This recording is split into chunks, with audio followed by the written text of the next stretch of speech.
프란시스코 라파엘 아레아노 펠릭스, 한때 티유아나 카르텔을 주름잡았던 형제들 중 맏형이었던 그는 2013년 10월 18일 64번째 생일을 맞아 로스카보스에서 성대한 파티를 열었다. 정치인, 사업가, 운동선수 등 80명에서 100명에 달하는 VIP들이 한자리에 모인 화려한 자리였다. 그는 1993년에 체포되어 2008년에 석방된 이후 이미 카르텔 운영에서 손을 뗀 상태였다.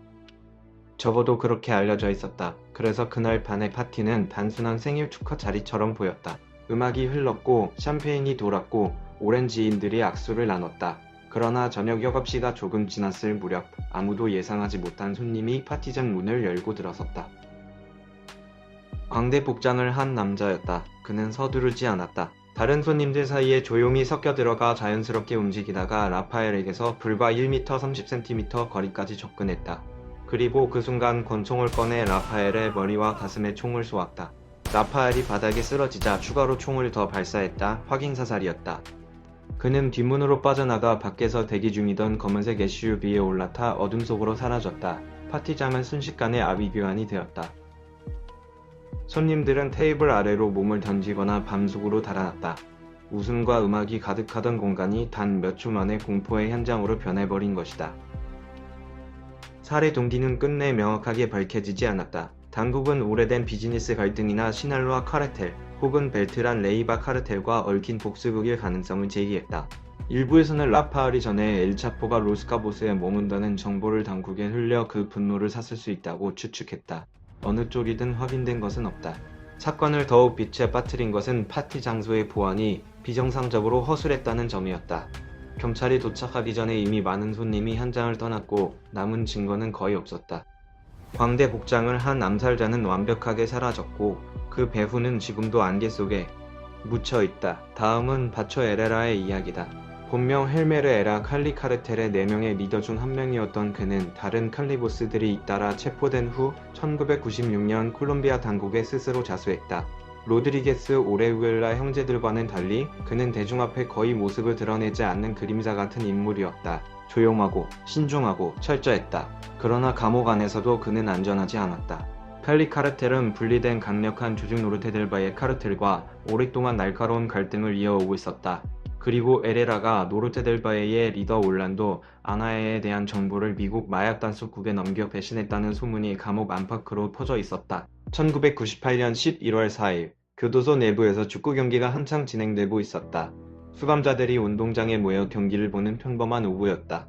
그때 라파엘 우라베 세르나가 경기장으로 들어왔다. 그는 수년간 에레라의 곁에서 일했던 인물이었다. 신복이었고 조언자였고 가장 가까운 사람이었다. 에레라는 경기를 멈추고 그를 맞이하러 직접 나갔다. 두 남자가 포옹하는 순간 우라베는 갑자기 권총을 꺼내 에레라의 머리에 7발을 쏘았다. 가장 가까운 자리에서 가장 친밀한 포옹 속에서 벌어진 암살이었다. 에레라는 병원으로 옮겨졌지만 곧 숨을 거뒀다. 우라베는 그 자리에서 다른 수감자들에게 붙잡혔다. 그는 에레라가 자신에게 에메랄드 거물 암살을 명령했다가 실패하자 가족을 위협했다고 주장했지만 수사관들은 이를 믿지 않았다. 결론은 노르테델바의 카르텔의 사죄를 받은 내부 암살이었다. 신뢰가 무기가 된 순간이었다. 체페. 본명 호세 산타크루즈 론도녀. 그는 칼리 카르텔의 창립 리더 중 한 명이었다. 하지만 그는 파블로 에스코바르처럼 폭탄을 터뜨리거나 대통령을 위협하는 방식을 택하지 않았다. 그의 무기는 조용한 부패와 정교한 뇌물이었다. 총소리 없이 피 한 방울 없이 사람들을 사고 시스템을 장악했다. 그 방식 덕분에 전성기의 칼리 카르텔은 전 세계 코카인의 80%까지 공급하는 거대한 제국을 유지할 수 있었다. 그러나 파블로 에스코바르가 사망하면서 모든 상황이 바뀌었다. 세계 최대의 마약왕이 사라지자 모든 당국의 눈이 칼리 카르텔로 향했고 여기에 노르테델바의 카르텔과의 전쟁까지 겹쳤다.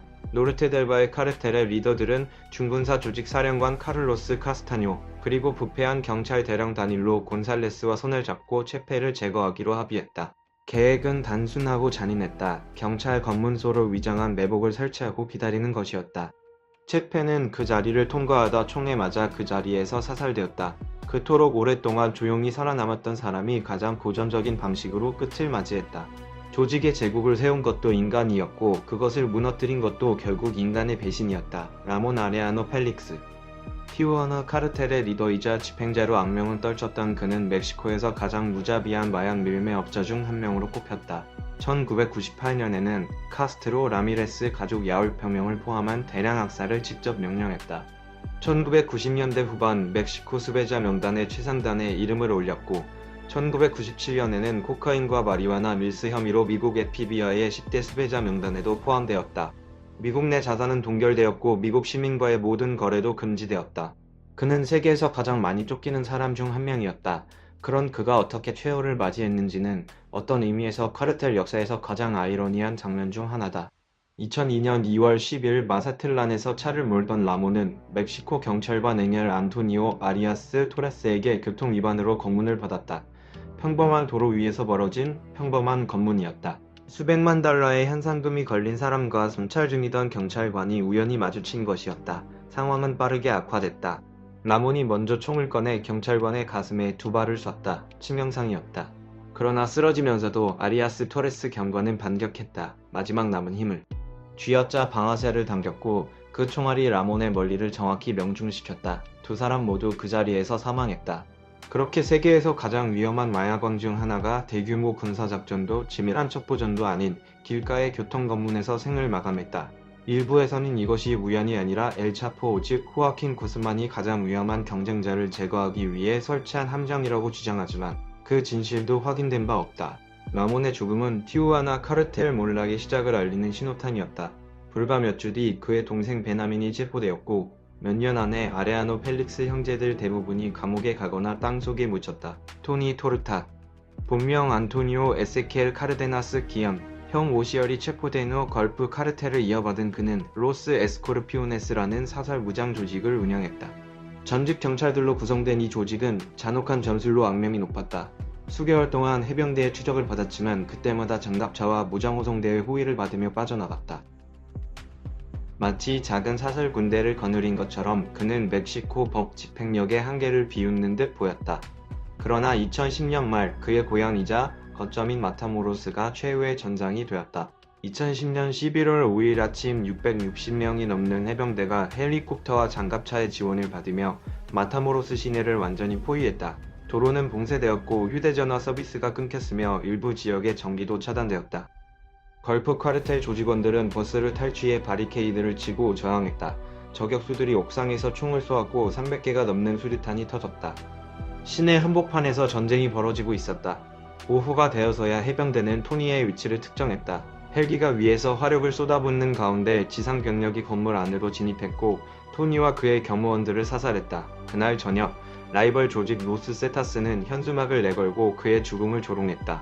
이 사건은 멕시코 정부가 카르텔 한 명을 잡기 위해 도시 전체를 전장으로 만들 수 있다는 것을 세상에 보여준 사례로 기록됐다. 나초 별명 나초로 불린 이그나시오 코로넬 비아리알은 크리스탈의 왕이라 불릴 만큼 메스암페타민 생산과 밀매를 장악했다. 그는 엘차포와 함께 시날로아 카르텔을 강화하는 데 핵심적인 역할을 했으며 미국과 멕시코 양측 정부가 가장 원하는 인물 중 하나였다. 그런 그에게 진천 10년 인생 최악의 순간이 찾아왔다. 로스 세타스와 연관된 괴한들이 그의 어린 아들 알레한드로를 납치하고 살해한 것이었다. 분노는 즉각적이고 폭발적이었다. 며칠 만에 14명이 보복으로 목숨을 잃었다. 그러나 분노는 판단력을 흐린다. 분노에 타오른 그가 안전수칙을 어기고 사포판의 한 고급 주택의 모습을 드러냈을 때 멕시코 군인들은 그를 추적해 그 집 앞에 나타났다. 2010년 7월 29일 군대가 급습했을 때 그는 총을 들고 저항했다. 총격전에서 군인 한 명을 죽이고 또 한 명에게 부상을 입혔다. 끝까지 싸웠다. 그러나 결국 머리에 총을 맞고 쓰러졌다. 군인들이 집 안으로 들어가 발견한 것들은 그의 생이 어떤 것이었는지를 단번에 보여주었다. 보석, 명품 시계, 총기, 차량 그리고 700만 달러가 넘는 현금. 크리스탈의 왕은 그렇게 끝이 났다. 아마도 카리오 푸엔테스 하늘의 왕. 그는 코카인 운반에 보임 색을 17기를 사용하면서 어마어마한 재산을 쌓았고 후아레스 카르텔의 수장이 되었다. 자신의 전임 상사를 직접 살해하고 그 자리를 빼앗은 그의 추정 재산은 2020억 달러에 달했다. 전세계 마약 판매 수익 순위에서 두 번째라는 기록이었다. 그는 오랫동안 멕시코 당국의 추적을 따돌렸다. 지능적이었고 계획적이었고 좀처럼 실수를 하지 않았다. 그러나 1997년 미국과 멕시코 양국의 압박이 거세지고 콜롬비아산 마약에 반대하는 시민 시위까지 거리로 쏟아지자 그는 도주가 아닌 다른 방법을 선택했다. 얼굴을 완전히 바꾸는 것이었다. 1997년 7월 4일 그는 멕시코 시티의 한 개인 병원에 입원했다. 산타모니카 병원에서 대규모 안면 성형수술과 지방흡입 수술을 받았다. 시간을 벌기 위한 선택이었다. 그러나 수술은 계획대로 흘러가지 않았다. 마취 약물에 대한 부작용 때문인지 호흡기 이상 때문인지 합병증이 발생했고 7월 5일 새벽 아마도 카리오 푸엔테스는 수술대 위에서 숨을 거뒀다. 멕시코에서 가장 강력한 마약왕이 총격전이 아닌 병원 침대 위에서 죽음을 맞이한 것이었다. 그리고 많은 이들은 그가 정말 죽은 것인지 의심했다. 죽음을 위장한 것이 아니냐는 의혹이 퍼졌다. 몇 달 후 수술을 집도했던 2명의 의사가 살해된 채 발견되면서 그 의혹은 더 짙어졌다. 진실은 지금도 명확하지 않다. 후알레스 카르텔은 그의 죽음 이후 곧바로 권력 투쟁에 돌입했고 제국은 내부에서 무너지기 시작했다. 아르투로 벨트란 레이바. 그는 형제 알프레도가 체포되었을 때 그 배신의 책임이 엘차포에게 있다고 확신했다. 그리고 오랫동안 함께였던 시날로와 카르텔에서 떨어져 나와 자신의 카르텔을 세웠다. 그는 엘차포의 가장 강력한 적이었던 로스 세타스와 동맹을 맺고 멕시코 전역을 전장으로 만들었다. 암살자를 고용하고 뇌물을 뿌리고 세력을 급속도로 확장한 그는 2009년 말 멕시코 정부의 최우선 표적이 되었다. 2009년 12월 11일 쿠에르나 바카의 한 저택에서 파티를 즐기던 그에게 멕시코 해군 특수부대가 급습했다. 총격전으로 그의 부하 3명이 사망했지만 그 자신은 가까스로 탈출하는 데 성공했다. 그러나 도주한 지 닷새 뒤인 12월 16일 당국은 그가 인근 고급 아파트에 숨어있다는 것을 알아냈다. 이번에는 탱크와 헬리콥터의 지원을 받는 약 200명의 해병대가 건물을 완전히 포위했다. 90분간의 치열한 총격전이 이어졌다. 그의 부하들은 끝까지 저항했지만 헬기에서 레펠로 강화한 해병대가 건물을 장악했다. 아르투로와 그의 부하 3명이 사살되었다. 하지만 이야기는 거기서 끝나지 않았다. 며칠 후 그날 작전에서 전사한 해병의 가족들이 자택에서 암살당했다. 아르투르 벨트란 레이바는 죽어서도 복수했다.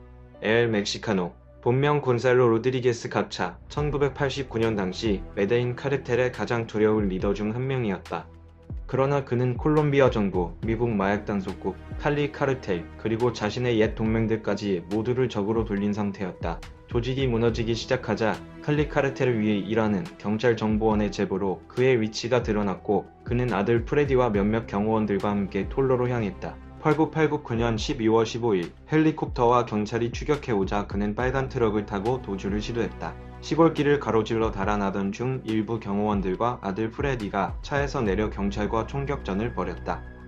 그 교전에서 프레디와 경호원 일부가 사살되었다. 가차는 마지막 경호원과 함께 트럭을 버리고 바나나 농장으로 달아났다. 그러나 더 이상 갈 곳이 없었다. 구기에 몰린 그는 기관단총을 들고 하늘 위에 헬리콥터를 향해 총을 발사했다.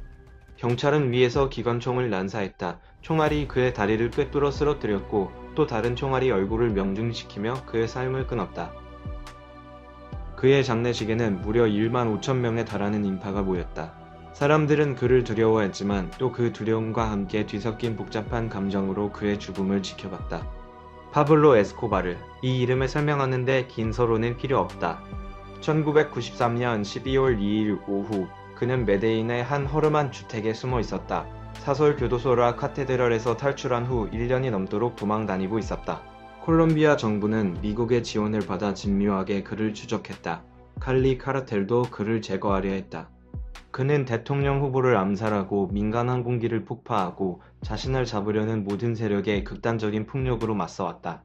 그러나 마지막에 그를 잡은 것은 단순한 기술이었다. 콜롬비아 특수부대는 에스코바르가 가족에게 거는 전화통화를 추적하는 데 성공했다. 그 신호가 메데인의 로스 올리보스 지역에 있는 한 평범한 가정집을 가리켰다. 수색대가 인신처를 급습했다. 에스코바르는 경호원 1명과 함께 옥상을 가로질러 탈출하려 했고 총격전이 벌어졌다. 총알이 그의 몸통과 다리를 관통했고 마지막 총알이 머리에 박혔다. 공식적으로는 콜롬비아 경찰이 사살한 것으로 발표되었다. 그러나 그의 가족은 에스코바르가 체포되는 대신 스스로 목숨을 끊었다고 주장한다. 머리에 난 총알 구멍의 위치와 각도가 자살의 흔적과 일치한다는 주장이었다. 그 논란은 지금도 이어지고 있다. 죽음은 확실했지만 죽음의 방식은 여전히 논쟁 중이다. 25천 명이 넘는 사람들이 그의 장례식에 참석했다. 그의 죽음과 함께 메데인 카르텔은 무너졌다. 에리베르토 라스카노. 전직 군인 출신으로 로스 세타스 창설을 이끈 그는 2000년대 후반 멕시코에서 가장 많이 수배된 인물이었다. 미국 정부는 500만 달러, 멕시코 정부는 23만 달러의 현상금을 그의 머리에 걸었다. 군인 출신답게 그가 만든 로스 세타스는 멕시코 카르텔 역사에서 가장 군사적이고 잔인한 조직으로 손꼽혔다. 2012년 10월 7일 야구 경기가 열리던 구장 근처에서 무장기한이 있다는 시민 신고를 받고 멕시코 해병대가 출동했다. 라스카노와 그의 경호원은 흰색 밴에서 총을 쏘며 저항했고 총격전 끝에 두 사람 모두 사살되었다. 지문 감식을 통해 사망자가 라스카노임이 확인되었다. 2006년 마약 전쟁 선포 이후 가장 강력한 카르텔 보스를 제거한 순간이었다. 그러나 이야기는 거기서 끝나지 않았다. 그의 시신이 코아윌라주의 한 장례식장으로 옮겨졌고 당국이 공식 발표를 하기도 전에 복면을 쓴 무장괴한들이 장례식장을 급습했다. 직원들을 위협하고 라스카노와 그의 동료의 시신 두 구를 통째로 빼앗아 달아났다. 로스 세타스는 군 조직 특유의 결속력을 강하게 중시했다. 쓰러진 동료를 뒤에 남기지 않는다는 원칙이 있었고 그 원칙은 살아있는 자만이 아닌 죽은 자에게도 적용되었다. 라스카노의 시신은 지금도 회수되지 않은 채로 남아있다. 그가 진짜 죽었는지 의심하는 사람들이 나타난 것도 어쩌면 당연한 일이었다. 그의 뒤를 이어 로스세타스의 리더 자리를 이어받은 것은 미걸 트레비뇨 모랄레스였다. 그는 전임자보다 더 잔혹하다는 평가를 받은 인물이었다. 기계는 멈추지 않았다. 왕이 죽어도 왕자는 비어있지 않았다.